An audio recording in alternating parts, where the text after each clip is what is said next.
আসসালামু আলাইকুম, স্বাগতম জানাচ্ছি বিবিসি নিউজ আন্তর্জাতিক সংবাদে। শুরুতেই সংবাদ শিরোনাম, এরপর বিস্তারিত। ইরানের রাষ্ট্রপতি ইউএসের সঙ্গে ন্যায্য আলোচনায় বসার প্রস্তুতি প্রকাশ করলেন।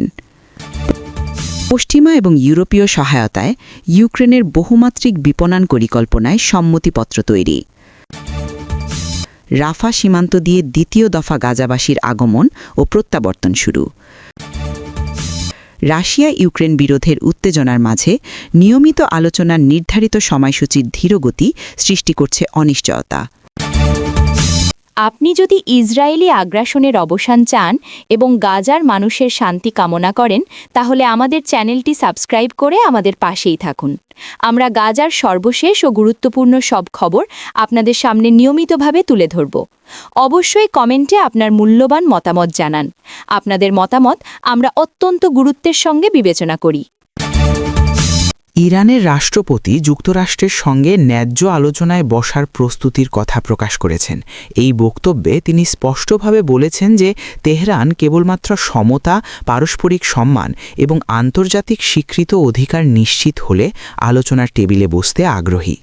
ইরানের দৃষ্টিভঙ্গিতে আলোচনার কাঠামোতে কোনো একতরফা শর্ত বা চাপ গ্রহণযোগ্য হবে না এবং আলোচনার লক্ষ্য হবে বিদ্যমান মতপার্থক্য নিরসনে বাস্তবভিত্তিক সমাধান খোঁজা। রাষ্ট্রপতির বক্তব্যে কূটনীতিক ভাষা প্রাধান্য পায়, যেখানে তিনি একই সঙ্গে সংলাপের দরজা খোলা রাখার ইঙ্গিত দেন এবং জাতীয় স্বার্থ রক্ষার অঙ্গীকার পুনর্ব্যক্ত করেন। এই ঘোষণার মাধ্যমে ইরান আন্তর্জাতিক সম্প্রদায়কে জানাতে চেয়েছে যে তারা আলোচনার বিরোধী নয়, তবে আলোচনার শর্ত নির্ধারণে তারা নিজেদের সার্বভৌম অবস্থানকে অগ্রাধিকার দেবে। বক্তব্যে আঞ্চলিক নিরাপত্তা, নিষেধাজ্ঞা সংক্রান্ত বিষয় এবং পারমাণবিক কর্মসূচি নিয়ে চলমান মতভেদ আলোচনার সম্ভাব্য ক্ষেত্র হিসেবে ইঙ্গিত পেলেও কোনো নির্দিষ্ট সময়সূচি বা কাঠামো তুলে ধরা হয়নি। আন্তর্জাতিক কূটনীতিক মহলে এই বক্তব্যকে ইরানের বর্তমান অবস্থান পুনরুচ্চারণ হিসেবে দেখা হচ্ছে, যেখানে সংলাপের ইচ্ছা ও সতর্কতার ভারসাম্য বজায় রাখার চেষ্টা স্পষ্ট। পশ্চিমা এবং ইউরোপীয় সহায়তায় ইউক্রেনের বহুমাত্রিক পরিকল্পনা নিয়ে সম্মতিপত্র তৈরির বিষয়টি আজ প্রকাশ্যে এসেছে, যা ইউক্রেন ও তার আন্তর্জাতিক অংশীদারদের মধ্যে চলমান সমন্বয়ের একটি গুরুত্বপূর্ণ দিক তুলে ধরে। এই পরিকল্পনায় সামরিক, অর্থনৈতিক ও প্রশাসনিক একাধিক স্তর অন্তর্ভুক্ত রয়েছে, যার উদ্দেশ্য বিদ্যমান পরিস্থিতিতে রাষ্ট্রীয় কাঠামোর কার্যকারিতা বজায় রাখা এবং আন্তর্জাতিক সহায়তা ব্যবস্থাপনাকে আরও সংগঠিত করা।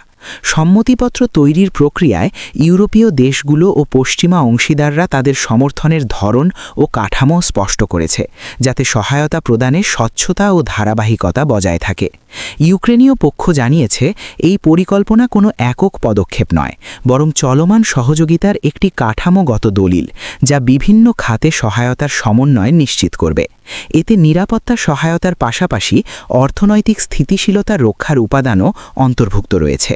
তবে দলিলটি কোনো নতুন প্রতিশ্রুতি বা তাৎক্ষণিক পরিবর্তনের ঘোষণা নয়, বরং বিদ্যমান সহযোগিতাকে একটি লিখিত কাঠামোর মধ্যে আনছে। আন্তর্জাতিক পর্যবেক্ষকরা মনে করছেন এই সম্মতিপত্র ইউক্রেন ও তার অংশীদারদের মধ্যে সমন্বয় জোরদারের একটি প্রশাসনিক পদক্ষেপ হিসেবে বিবেচিত হচ্ছে। রাফা সীমান্ত দিয়ে দ্বিতীয় দফা গাজাবাসীর আগমন ও প্রত্যাবর্তন শুরু হওয়ার খবর পাওয়া গেছে, যা সীমান্ত ব্যবস্থাপনায় একটি সীমিত কিন্তু গুরুত্বপূর্ণ পরিবর্তনের ইঙ্গিত দেয়।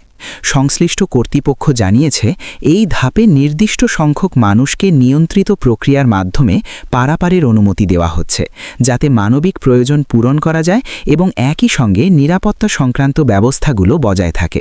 প্রত্যাবর্তন ও আগমনের এই প্রক্রিয়ায় অগ্রাধিকার পাচ্ছেন আহত, অসুস্থ এবং বিশেষ প্রয়োজন সম্পন্ন ব্যক্তিরা, পাশাপাশি কিছু পরিবার যারা পূর্ব নির্ধারিত অনুমোদন পেয়েছেন।